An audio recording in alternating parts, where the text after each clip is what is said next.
Europe is often defined by its ancient history, by Roman roads, medieval castles, and centuries of tradition. But across the continent today, something far more monumental is underway. Europe is undergoing one of the largest, most structurally ambitious infrastructure transformations on Earth. This isn't just about patching a few roads or upgrading a railway line. This is a project designed to fundamentally rebuild Europe's nervous system from the ground up. The goal is staggering: to connect Scandinavia in the far north to the Mediterranean in the deep south, via a seamless multimodal corridor stretching over 5,000 kilometers. This transformation is about easing the daily lives of millions, optimizing the movement of freight across national borders, and critically, cutting immense quantities of CO2 emissions. It is an act of engineering and geopolitical will that will define the continent's economy and environment for the next century. Please take a moment to subscribe and like the video. It really helps the channel. The vision driving this colossal effort is known as TEN-T, the Trans-European Transport Network, established back in 1996. Its purpose is simple but profound: to remove the antiquated, costly transport barriers that have historically held back continental trade, and to unify Europe's mobility network. The scale of this ambition is difficult to fully grasp.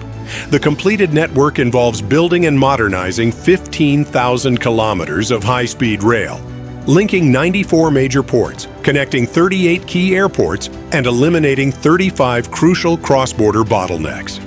The economic impact is projected to support 10 million jobs and potentially boost GDP growth by almost 2 percentage points. But the environmental mandate is the true target. Today, road freight accounts for roughly 70% of the continent's goods movement. TEN-T's central ambition is to shift 50% of that freight onto cleaner modes, rail or inland waterways, by 2050. To achieve this, Europe needs tunnels, bridges, and rail lines of a scale never attempted before.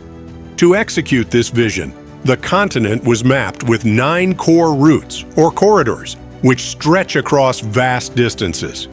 The main co-financing instrument is the Connecting Europe facility, which has allocated a massive 25.8 billion euros towards transport from 2021 to 2027 alone. These corridors are designed to eliminate the need for costly detours and slow border crossings. Our focus today is on arguably the most important axis, the Scandinavian Mediterranean corridor. This route is a backbone, running from Narvik in Norway all the way down to Valletta in Malta, passing through major hubs like Copenhagen, Innsbruck, Rome, and Palermo. It links the vast resources of the north with the immense manufacturing and trade capacity of the south. And to complete it, engineers must overcome 2 monumental geographical hurdles: the frigid Baltic Sea and the impenetrable core of the Alps. The first bottleneck is the Fehmarnbelt, the strait separating Denmark and Germany. Currently, this crossing is a logistical headache. Freight and passengers rely on a 45-minute ferry journey, which is restricted by fixed schedules and subject to the notorious Baltic weather. Alternatively, drivers can take a land detour that adds nearly 160 kilometers to the trip. This route handles enormous traffic, often peaking at over 150,000 passengers during major holiday periods. The solution is the Fehmarnbelt Immersed Tunnel, a project slated for opening in 2029. It will not only be the longest road and rail tunnel on Earth, but the longest immersed tunnel ever built. Crucially, it shrinks the crossing time from 45 minutes to just 10 minutes by car, and a mere 7 minutes by train between Denmark and Germany. The structure is an engineering titan. It consists of 89 colossal sections, each one measuring 217 meters long, 42 meters wide, and 9 meters high. A single section weighs 73,000 tons, the approximate weight of the metal structure of 10 Eiffel Towers. These precast elements are towed out by tugboats and precisely lowered up to 40 meters below the Baltic seabed. To achieve this level of underwater accuracy, they rest on a precision-leveled gravel bed that is laid by sophisticated robotic systems. The production process itself is a megaproject, A 500-hectare factory has been built on the Danish coast, housing 6 automated production lines. Here, workers are welding 500 tons of steel weekly, churning out the concrete segments required for the tunnel lining. By the time it's complete, the tunnel will require over 360,000 tons of steel and 3.2 million cubic meters of concrete. It is an unprecedented industrial effort for a single infrastructure goal. The challenges here are unique to the marine environment. Environmental concerns demand constant monitoring of protected species like harbor porpoises, which is done using sophisticated acoustic systems. Furthermore, the Baltic seabed is a forgotten military graveyard, littered with the legacy of World War II. Surveying teams have had to remove hundreds of heavy depth charges and munitions before the enormous trench could be safely excavated. With a total budget approaching 7 billion euros and a workforce of 3,500 people from over 40 countries, the Fehmarnbelt represents a logistical and structural feat of global significance. The second crucial bottleneck on the Scandinavian Mediterranean corridor lies far south, beneath the towering Austrian and Italian Alps, the Brenner Pass. Today, this high-altitude crossing sits at an elevation of 1,370 meters and is hammered by over 2,200 trucks every single day. The result is severe noise, pollution, and chronic congestion that chokes the alpine valleys.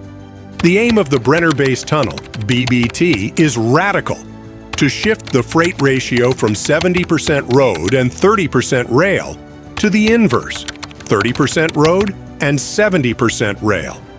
To achieve this, engineers are constructing what will be the longest railway tunnel in the world at 64 kilometers, surpassing Switzerland's 57-kilometer Gotthard Base Tunnel. Scheduled to open in 2032, the tunnel will connect Fortezza in Italy to Innsbruck in Austria, providing a nearly flat route beneath the mountain core. Trains will move at staggering speeds, up to 250 kilometers per hour for passengers and 120 kilometers per hour for heavy freight. This cuts the passenger journey time between the two cities from 80 minutes to just 25 minutes. Building under the Alps is perhaps the most difficult engineering environment on the planet.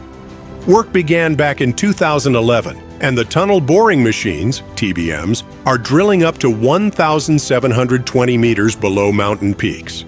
The TBMs themselves are colossal, over 100 meters long and weighing 2,700 tons, and advance at a rate of up to 27 meters per day, depending on the geology they encounter. Engineers have faced immense geological difficulties, often using pioneering techniques such as ground freezing, where liquid nitrogen is pumped into the rock at -196 degrees Celsius to stabilize the ground around fault lines and water sources.